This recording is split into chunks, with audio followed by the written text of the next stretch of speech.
Shri Vineet Jain, Managing Director of the Times Group, distinguished organizers of this event, distinguished ladies and gentlemen.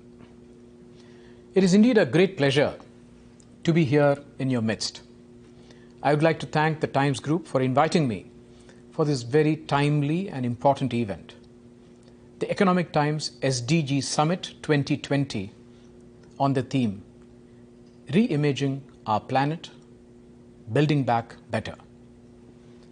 This year, 2020, marks the 5th anniversary of the adoption of the 2030 Agenda. We now have 10 years left to achieve the Sustainable Development Goals, SDGs. In fact, the international community at the SDG Summit in September 2019 in New York adopted the call for a decade of action and delivery for sustainable development. They also pledged to mobilize finance, enhance national implementation, and strengthen institutions to achieve the SDGs. But little did they realize that we will have a pandemic which will not only disrupt our lives, but also threaten to set back the realization of the SDGs. That's why this SDG Summit 2030 is indeed very timely. It is interesting that when the SDGs had come up for discussion several years ago, many developed countries did not want the SDGs to be discussed and decided by all UN member states in an open and transparent manner. They had wanted the SDGs to be done in a manner similar to the Millennium Development Goals, the MDGs, which, as you all know, were not negotiated. It was only thanks to developing countries like India, Brazil, and others that we ensured that the negotiations for the SDGs were done in the United Nations in a member-driven process in an inclusive and transparent manner. And the results are there for all of you to see. But more importantly, since every member state had participated in the process in the UN, every one of us now have a stake in ensuring that the success and the realization of the SDGs. Consequently, at a time when the world is almost at a standstill, the member states of the United Nations need to come together to honor their commitments and to collectively ensure that the SDGs are achieved, since every one of us had participated in the process to begin with. Achieving sustainable development, especially eradicating poverty, reducing inequality, and combating climate change, requires the government, private sector, and civil society working together. I therefore commend the Times Group for their initiative in getting all the stakeholders to come together in this event. In spite of all the challenges it poses, COVID-19 has given us an opportunity to reimage our planet and see whether we can indeed build back better. Even as we pick up the pieces from where we left off before the pandemic, it is important for us to keep in mind that the current situation demands a fresh mindset where approach to development should be human-centric. Therefore, when we look at initiatives which we need to take during COVID and post-COVID, we should never forget to put the human being at the center of it all. As Mahatma Gandhi says, the greatness of humanity is not in being human, but in being humane. Ladies and gentlemen, achievement of the SDG goals has always required a multi-dimensional whole-of-society approach. Consequently, in the face of COVID-19, it has become even more necessary to sustain a multi-pronged approach to not just achieve the SDGs by 2030, but also build back better. In this, the United Nations and its organs certainly have an important role to play, and it is necessary that they shape an effective response It is equally necessary for the member states to set aside their narrow focus on certain specific issues and come together to make the difference between making this decade merely a decade of recovery from the pandemic and making this decade a decade of action to achieve SDGs. At the UN level, realizing the need to look at innovative solutions, the UN Secretary General in 2019 convened the Global Investors for Sustainable Development Alliance as a part of his strategy for financing the 2030 Agenda. It has more than 30 influential leaders from the corporate world with the aim to leverage their insights for mobilizing resources for sustainable development. At the recently concluded SDG Business Forum, UNDP, the UN Global Compact, and the International Chamber of Commerce have established the COVID-19 Private Sector Global Facility, a global initiative and collaboration bringing together public and private sector partners to help local communities recover better from the pandemic. According to UNCTAD, developing countries face an average annual funding gap of around US dollars 2.5 trillion in SDG-related sectors. The gap is likely to widen with the impact of COVID. It is evident that this target cannot be achieved by the government alone. While public financing remains critical, private sources of investment are essential to meet the scale required. This is where the partnership between stakeholders, both national and global, become crucial for achievement of SDGs. Ladies and gentlemen, India has recently been elected to the UN Security Council for the term 2021-22 with overwhelming support. This is a recognition of the initiatives taken by our Prime Minister to reach out to all countries around the world, as well as of the way the world perceives us. But we take our place in the Security Council at a very critical time, quite different from what we have ever witnessed in recent times.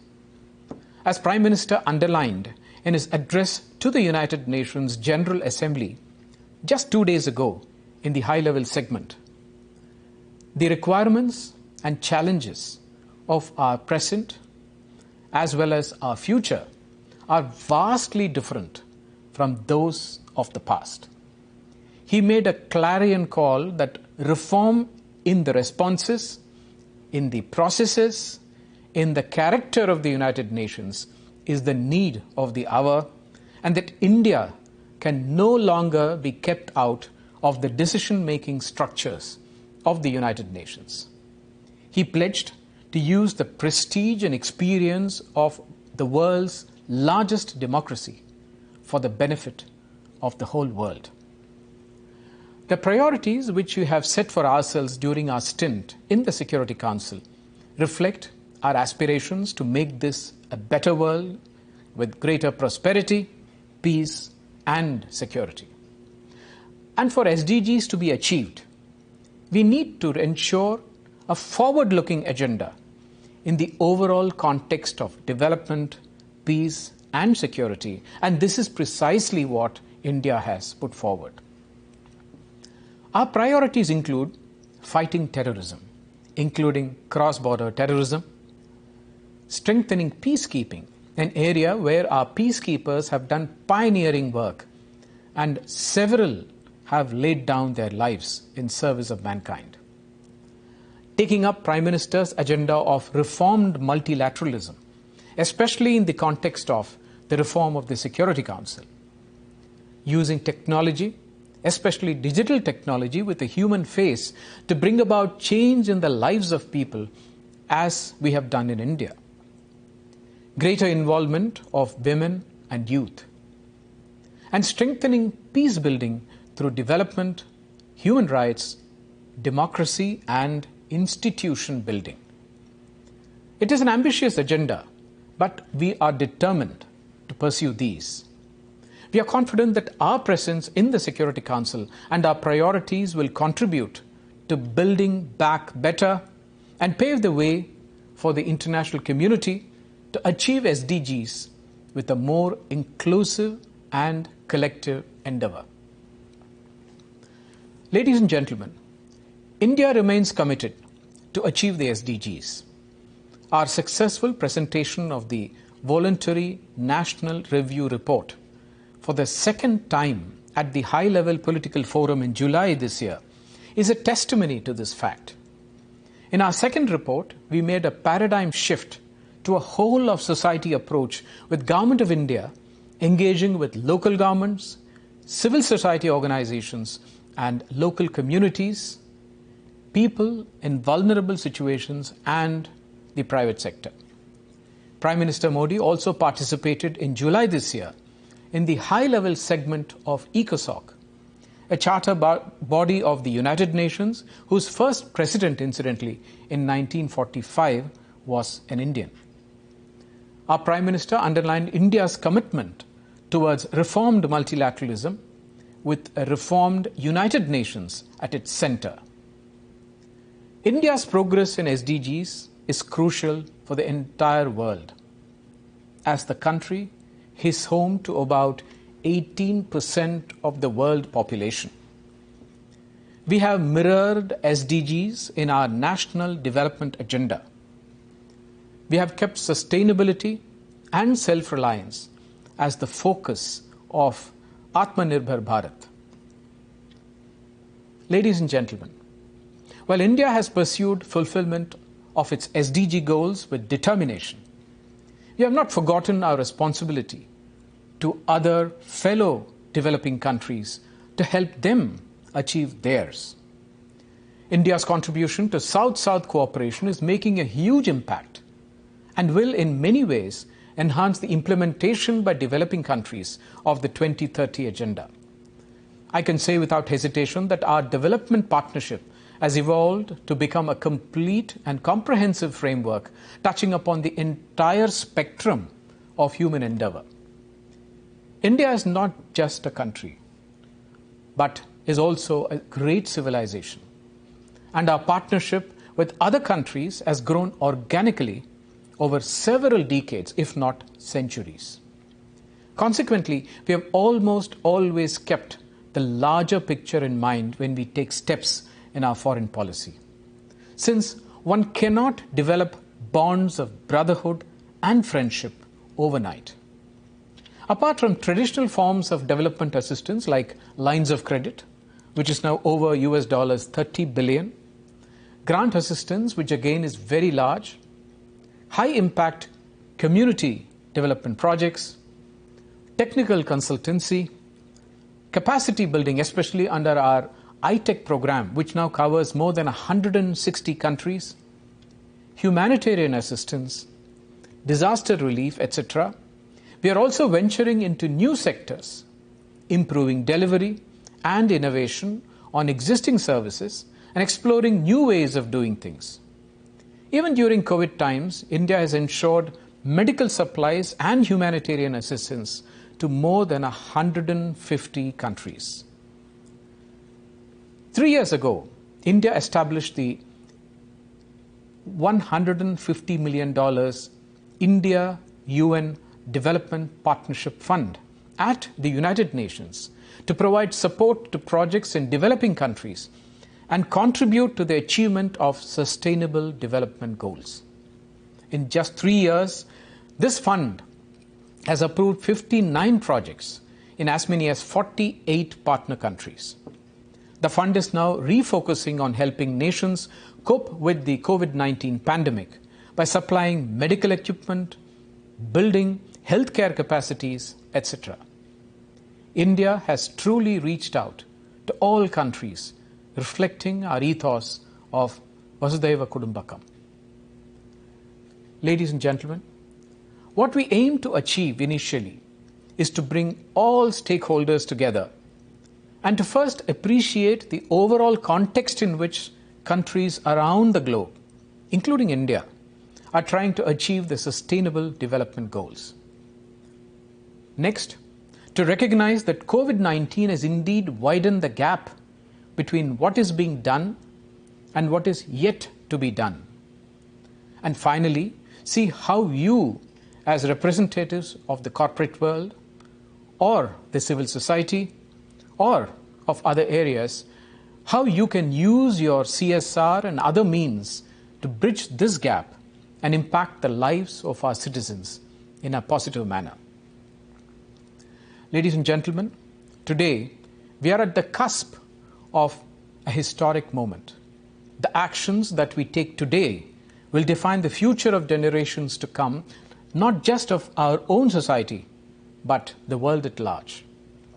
The COVID-19 pandemic provides us with a once-in-a-lifetime opportunity to get things in order. We should use SDGs as a springboard to bounce back faster and further in this decade of action. Ladies and gentlemen, before I conclude, I would like to recall what Swami Vivekananda said, and I quote, "Every idea has to become broad till it covers the whole of this world. Every aspiration must go on increasing till it has engulfed the whole of humanity, nay, the whole of life within its scope." Unquote. I wish the Times Group and the SDG Summit 2020 all success. Thank you very much.